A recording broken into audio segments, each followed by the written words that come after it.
यार पढ़ाई में मन नहीं लग रहा है। जब भी पढ़ने बैठता हूँ तो नींद आने लगती है। ऐसा फील होता है जैसे मैं पढ़ाई के बंधन में बांध के अपनी जवानी बेकार कर रहा। मोबाइल चलाने का मन करता है, व्हाट्सएप फेसबुक में चैटिंग करने का मन करता है, दोस्तों के साथ गप्पे लड़ाने का मन करता है। और फल यही माइंड पे क्वेश्चन आता है कि पढ़ाई किसने बनाई। यही सोच रहा हूँ कि टॉप करने वाला स्टूडेंट कैसे पढ़ते होंगे, वो कैसे ले आते हैं इतने नंबर्स, उनकी मेमोरी इतनी शार्प कैसे होती है, कैसे एक टॉपर स्टूडेंट एग्जाम में 99% ले आता है, जबकि तुम्हें लगता है कि तुम बहुत पढ़ते हो फिर भी तुम्हारे नंबर्स बहुत कम आते हैं। ऐसा क्या होता है जो एक टॉपर में और तुम में अलग होता है? क्या जवाब मुझे तुमसे चाहिए मेरा भाई। ऐसा क्या है जो किसी और के पास है और तुम्हारे पास नहीं है? ऐसा कौन सा काम है जो एक टॉपर कर सकता है और तू नहीं कर सकता? ऐसा क्या है जो उसको मिला है और तुम्हें नहीं?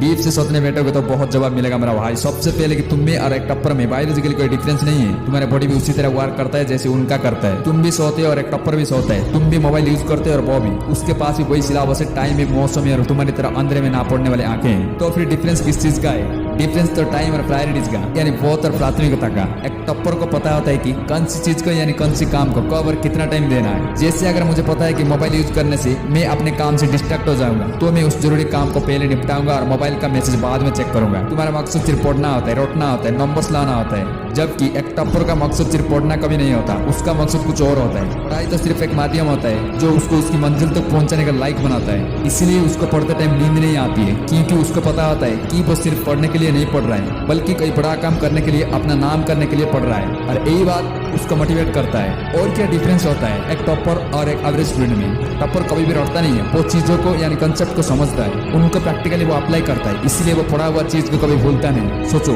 अगर तुम्हारे घर में पेन चल रहा है, कभी तुमने बिजली कटने के बाद ये नोटिस किया है कि वो कितने सेकंड के बाद रुकता है? ये कभी जानने की कोशिश की है कि अगर इसके रेगुलेटर से आधी स्पीड पर चलते हुए रोकेंगे तो कितने सेकंड में रुकेगा? क्या तुमने कभी ये जानने की कोशिश की है कि जो ट्यूबलाइट तुम्हारे रूम में लगी हुई है वो एक सेकंड में कितने बार क्लिक करती है, वो एक घंटे में कितने यूनिट निकलती है? अगर पता है क्या होता तो एग्जाम में कभी पावर कंजम्पशन का आंसर गलत नहीं होगा। यही डिफरेंस होता है एक एवरेज स्टूडेंट और एक टॉपर स्टूडेंट में, जो जिंदगी के किसी मकसद के लिए पढ़ता है, क्योंकि रोटा गया ज्ञान तो अगली क्लास में जाते ही गायब हो जाएगा, लेकिन सीखा हुआ कंसेप्ट जिंदगी में बहुत बार काम आता है मेरा भाई। और याद रखना, और वो रात जिसकी नींद तुमने पढ़ने के लिए कुर्बान कर दिया ना, वो अपना फर्ज जरूर चुकाएगा। थोड़ा पेशेंस रख, अपनी मेहनत और विश्वास रख, तुम्हारी जीत फिक्स होने वाली। अगर ये वीडियो अच्छी लगी तो वीडियो को लाइक कर देना और ऐसे ही मोटिवेशनल वीडियो देखने के लिए ना चैनल को सब्सक्राइब करके ही जाना। जय हिंद, जय भारत।